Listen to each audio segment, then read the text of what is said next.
teman-teman, perkenalkan, saya Olive. Pada kali ini, saya akan menjelaskan tentang apa itu pemasaran. Ada banyak sekali ahli yang menjabarkan tentang arti dari pemasaran. Namun, saya akan menjabarkan pengertian pemasaran menurut Kotler dan Armstrong, serta menurut William J. Sturgeon. Menurut Kotler dan Armstrong dalam Priyansa tahun 2017, menjelaskan bahwa pemasaran adalah proses sosial dan manajerial di mana individu dan kelompok memenuhi kebutuhan dan keinginan mereka dengan menciptakan, menawarkan, dan bertukar sesuatu yang bernilai dengan pihak lain.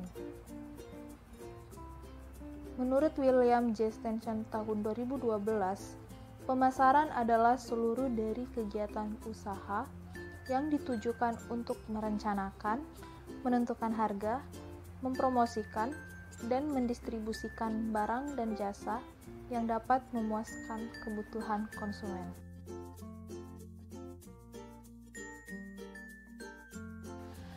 Dua, konsep inti pemasaran.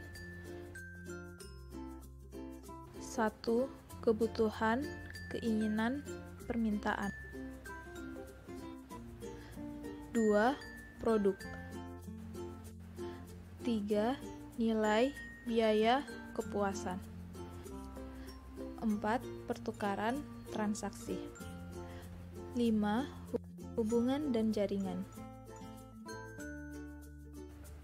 6. Pasar. 7. Pemasar. Kebutuhan, keinginan, permintaan. Kebutuhan adalah segala sesuatu yang dibutuhkan oleh manusia untuk memenuhi kebutuhan dasarnya. Keinginan adalah hasrat akan pemuas kebutuhan yang spesifika dan akan terus dibentuk dan diperbarui seiring dengan perkembangan zaman. Permintaan adalah keinginan akan produk spesifik yang didukung dengan kesediaan dan kemampuan untuk membeli. 2. Produk. Produk adalah segala sesuatu yang dapat ditawarkan oleh produsen untuk memuaskan kebutuhan dan keinginan konsumen. Orang memenuhi kebutuhan dan keinginannya dengan produk dan jasa. Perusahaan menjawab kebutuhan dengan cara mengajukan gagasan manfaat yang bersifat tak terbentuk dan yang nantinya dapat diwujudkan secara fisik melalui tawaran yang bisa berupa kombinasi produk, layanan, dan lain-lain. 3. Nilai, biaya, kepuasan. Nilai adalah perkiraan konsumen atas keseluruhan kemampuan produk dalam memuaskan kebutuhannya. Kepuasan pelanggan tergantung pada sejauh mana anggapan kinerja produk memenuhi harapan pembeli. Bila kinerja memenuhi harapan, maka pelanggan merasa puas. Bila kinerja memenuhi harapan, maka pelanggan merasa puas. Kepuasan pelanggan berhubungan erat dengan kualitas produk. Sehingga, jika pelanggan menginginkan produk yang memenuhi harapan mereka dan dapat memuaskan kebutuhan mereka, tentu harus mengeluarkan biaya yang sesuai juga untuk mendapatkannya. 4. Pertukaran, transaksi. Pertukaran merupakan konsep pokok yang mendasari konsep pemasaran. Pertukaran sering disebut proses penciptaan nilai. Transaksi tidak harus dengan uang, karena sebenarnya orang bertukar nilai. Dalam pemasaran, lebih dari sekedar menciptakan transaksi jangka pendek, melainkan jangka panjang, sehingga harus membina ikatan ekonomik dan sosial kuat dengan memberi janji dan konsisten menyerahkan produk bermutu tinggi, pelayanan baik, dan harga wajar. 5. Hubungan dan jaringan. Hasil pemasaran hubungan yang utama yaitu pengembangan aset perusahaan yang dikenal dengan jaringan pemasaran dengan tujuan untuk mempertahankan preferensi dan bisnis jangka panjang perusahaan. 6. Pasar. Dalam hal ini, pengusaha memperoleh petunjuk tentang bagaimana konsep dalam memasarkan produknya. Pengusaha juga dapat membagi menurut konsep jenis kelamin, konsep daerah, dan lain-lain dengan tujuan membantu pengusaha dalam konsep rangka kegiatan pemasaran agar lebih terarah dan efektif. 7. Pemasar. Pemasar adalah orang yang mencari sumber daya dari orang lain dan menawarkan sesuatu yang bernilai. Pemasar juga dapat diartikan sebagai seorang yang mencari tanggapan dari pihak lain. Tugasnya yaitu untuk menggarap pasar dan menciptakan pasar. Tantangan pemasaran di masa pandemi COVID-19.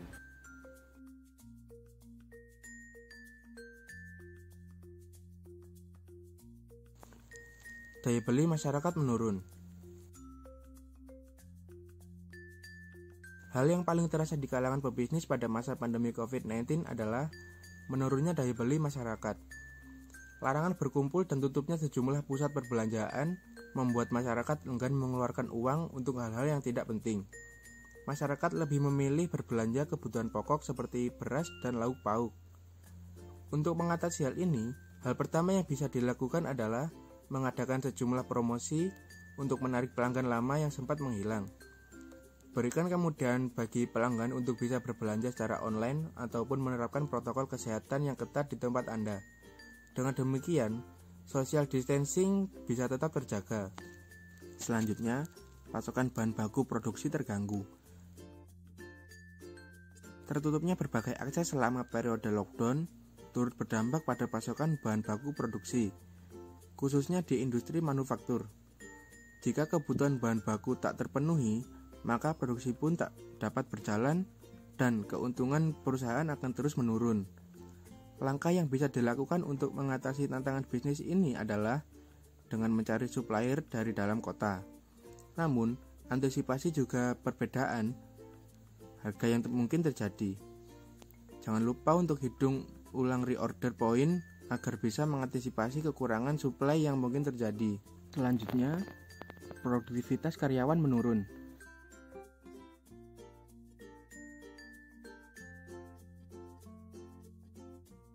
Salah satu kesulitan dari penerapan kebijakan work from home atau WFH adalah menjaga produktivitas karyawan agar tetap prima. Karyawan yang bekerja di rumah, tingkatan kinerjanya tidak sama dengan saat mereka bekerja di kantor. Penyebab utamanya mungkin karena minim pengawasan dari atasan dan jam kerja yang tidak efektif. Untuk mengatasi tantangan bisnis yang satu ini sudah pasti akan sulit jika masih dilakukan secara manual. Dibutuhkan software yang tepat untuk menjaga produktivitas karyawan selama WFH berjalan. Dan tantangan yang terakhir adalah perubahan konsumen. Di masa pandemi ini, orang-orang menjadi khawatir untuk berpergian. Banyak dari mereka yang memilih untuk membeli barang secara online. Dan jika mereka memilih untuk pergi keluar, mereka akan memprioritaskan tempat makan dengan tata letak yang memberi jarak antar pengunjung. Solusinya, perusahaan dapat meyakinkan konsumen bahwa mereka dan karyawan menghabiskan waktu di lokasi yang aman, dengan mentaati protokol kesehatan dan tetap menjaga jarak. Konsumen akan merasa senang untuk menghabiskan waktu di tempat Anda.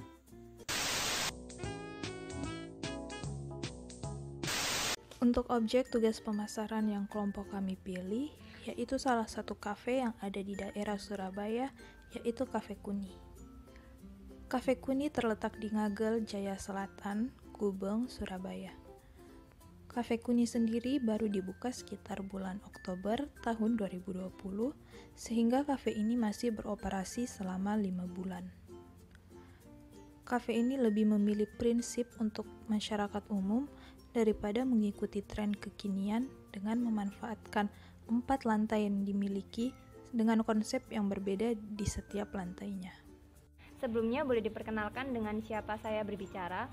Saya Bayu Astutama, owner dari Kuni. Kalau boleh tahu, Cafe Kuni ini udah beroperasi sejak kapan? Cafe Kuni ini dari Oktober 2020. Mungkin sekarang 4 bulan jalan ke 5 bulan. Apa yang membuat Cafe Kuni ini berbeda dengan kafe lainnya? Prinsipnya sih mungkin lebih ke masyarakat umum ya. Jadi saya nggak segmented ke ke mungkin bahasa anak sekarang itu kafe-kafe kekinian atau tempat-tempat tongkrongan kekinian, karena awalnya juga ini 4 lantai, jadi memang di konsep per lantai itu beda-beda gitu. Jadi yang di bawah idenya dulu supaya keluarga atau dewasa ke atas itu bisa datang gitu. Yang kedua itu supaya lantai 2 untuk teman-teman atau mahasiswa-mahasiswa yang biasanya ngerjain tugas atau semacam ya tugas-tugas sih biasanya. Dan lantai 3 itu kopi-kopian memang gitu. Nah di lantai 4 rooftop. Apa kendala yang dihadapi saat membuka kafe ini di tengah pandemi? Kendalanya banyak ya. Salah satunya malam hari yang masih sering dioperasi mungkin ya, sama karena kondisinya masih seperti ini. Jadi terus kemungkinan di situ pasti mengalami penurunan konsumen yang datang, karena kebanyakan mereka mungkin entah takut, entah males ketika enak-enak nongkrong terus diperingati soal jam malam mungkin. Yang ketiga mungkin kondisi seperti ini membuat masyarakat tuh mikir untuk yang biasanya dulu sebelum kondisi gini sering nongkrong tapi sekarang mungkin mengurangi. Jadi ya lumayan berpengaruh. Lalu bagaimana penerapan protokol kesehatan di kafe ini? Ya mau nggak mau kita harus menuruti ya, mulai dari face shield, mulai dari masker, harus pakai masker, cuci tangan gitu. Dan di dapur juga mulai dari masak-masak juga mereka harus menyediakan segala sesuatunya dengan higienis gitu. Terutama konsumen, jadi datang kita cek suhu gitu, kita suruh cuci tangan kayak gitu. Bagaimana strategi yang dilakukan Cafe Kuni untuk tetap bertahan selama pandemi? Mungkin promo-promo ya, karena di tengah kondisi seperti ini kebanyakan mungkin masyarakat membutuhkan sesuatu hal yang murah dan nyaman mungkin, atau murah dan enak gitu. Jadi promo demi promo itu kita kasih tiap bulannya. Apa promosi Cafe Kuni akhir-akhir ini untuk menarik minat pembeli? Promosinya sih masih sekedar voucher diskon ya. Voucher diskon mulai dari persentase. Itu yang lumayan menarik konsumen sih. Apa harapan Cafe Kuni untuk kedepannya? Harapannya kondisinya membaik ya. Corona ini maksudnya mungkin ada kebijakan dari pemerintah yang bisa mengenakkan para pedagang-pedagang atau masyarakat yang lain supaya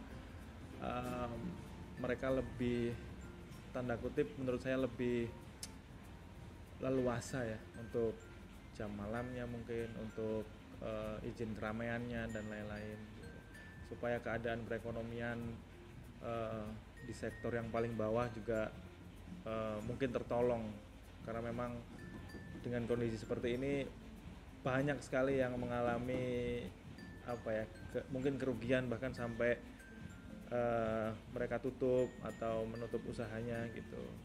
Jadi harapannya sih pemerintah mungkin punya sesuatu yang win-win solution lah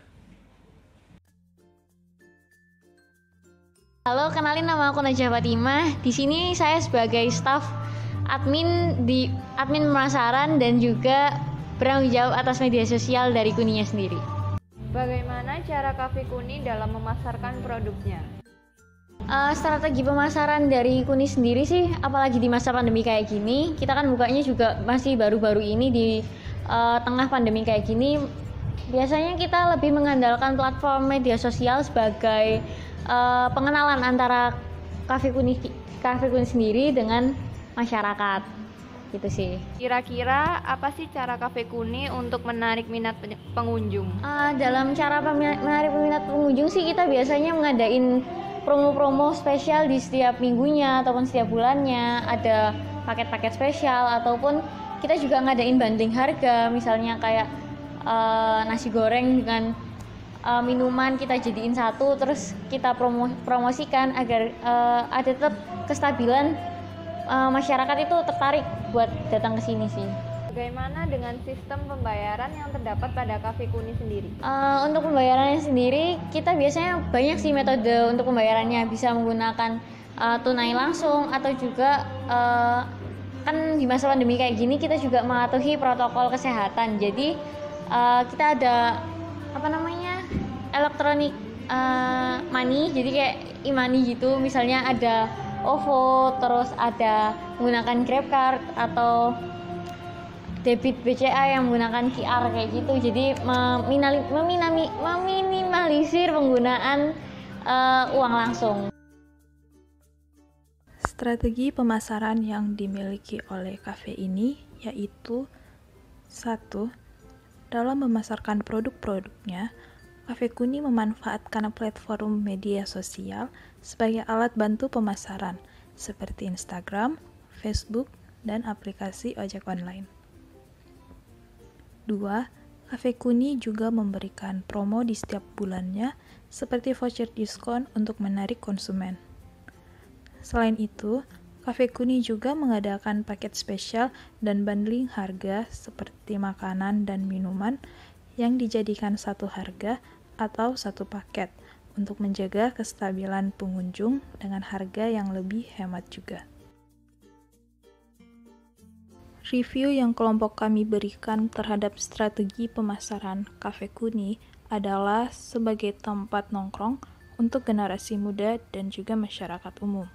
Penjualan produk di Cafe Kuni tergolong relatif menengah, dalam antrian tidak terlalu mahal dan tidak terlalu murah. Hal ini dikarenakan Cafe Kuni juga tentunya menyesuaikan harga pasar dengan kafe lainnya. Namun di sisi lain, sebagai customer, hal yang tentunya akan didapatkan yaitu sensasi kenyamanan yang terdapat di Cafe Kuni. Salah satunya dapat menikmati fasilitas yang ada dengan konsep yang berbeda-beda pada setiap lantainya. Untuk selanjutnya, mungkin dapat meningkatkan kualitas dari produk yang ditawarkan, supaya lebih menarik lagi bagi customer, tentunya juga dapat menambah profit pada kafe. Untuk kesimpulannya, tantangan bisnis selama masa social distancing ini memang lebih tinggi dari biasanya. Sebagai pebisnis, kita dituntut untuk berpikir out of the box, agar bisnis kita tetap bisa berjalan dan tak berujung merugi. Manfaatkan setiap sumber daya yang ada, serta gunakan berbagai software yang bisa mendukung kelancaran bisnis selama COVID-19 masih merajalela.